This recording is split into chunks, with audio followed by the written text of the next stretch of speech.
With the booming housing market here in the Lowcountry, new homes are being built at an astronomical pace. But some buyers are finding serious code violations after they move in.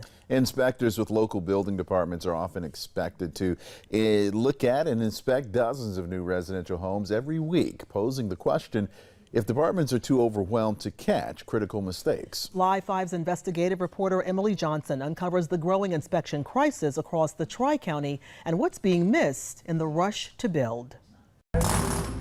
Wait a second. I mean, this is not what we expected. We bought a new house. They keep telling us that this house was had their inspections done, but we found missing insulation. Everything's on the homeowner, and they don't know what all the shoddy work that's behind the scenes. Live 5 Investigates has interviewed dozens of homeowners over the last few years who move into brand new builds and say their homes are immediately filled with code violations and problems.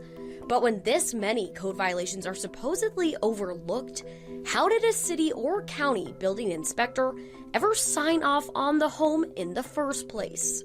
I made an assumption, if I give somebody almost $600,000 for a brand new house, that house is going to be built to today's codes, right? And it wasn't.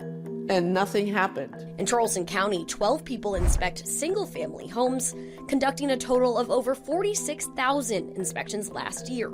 That means each employee would have to complete 75 inspections a week. Berkeley County has 8 people who completed almost 38,000 single-family home inspections in 2024, adding up to an average of 91 inspections a week, 18 a day per employee, sometimes using third-party companies for assistance.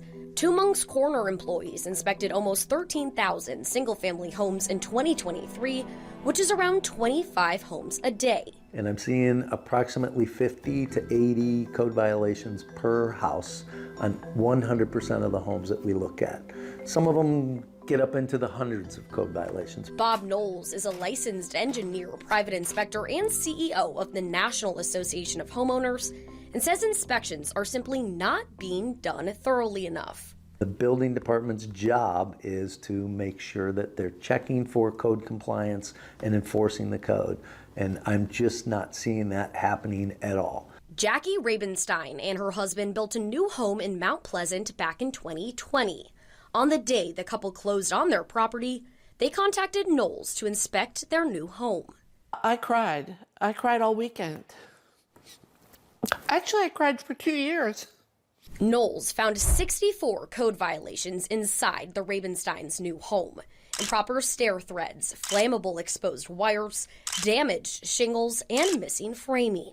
I would take the dogs for a walk and just stand in front of a house with my mouth open like, how is this allowed? And a city inspector had signed off on the property's final inspection just days before. You can't imagine that happening. It's incomprehensible that in 2020 that there aren't building codes and there aren't building inspectors. And I will tell you that they're not doing their job. More and more people are moving to South Carolina in hopes of calling the Lowcountry home. But at what point is the demand to inspect new builds physically impossible for local building departments? The building departments have way too many houses that they're tasked with looking at. Some areas, like the city of Hanahan, use a third-party company to help conduct inspections when the volume is simply too high.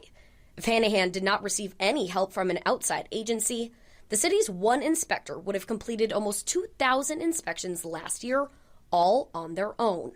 We need enough inspectors so they can spend all the time they need to actually inspect and look at the whole house thoroughly. We asked multiple city and county building departments to speak with us for this investigation, but none agreed to sit down.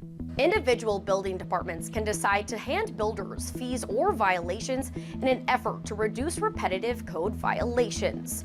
Knowles says the way Miami, Florida holds builders accountable is a model that South Carolina should follow. Just this year, the builders of a new Miami condominium hotel agreed to pay the city over $6 million in outstanding fines, unpaid utility bills, and code violations.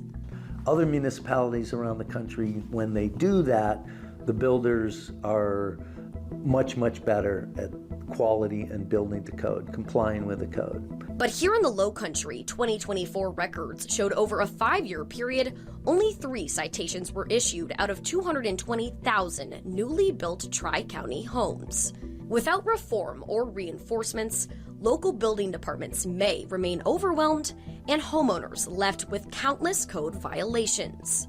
Critical that we work with the existing system, which is we have building departments that are tasked with protecting the public safety. And when we live in a home, it needs to be safe, it needs to be code compliant. For Live 5 Investigates, I'm Emily Johnson.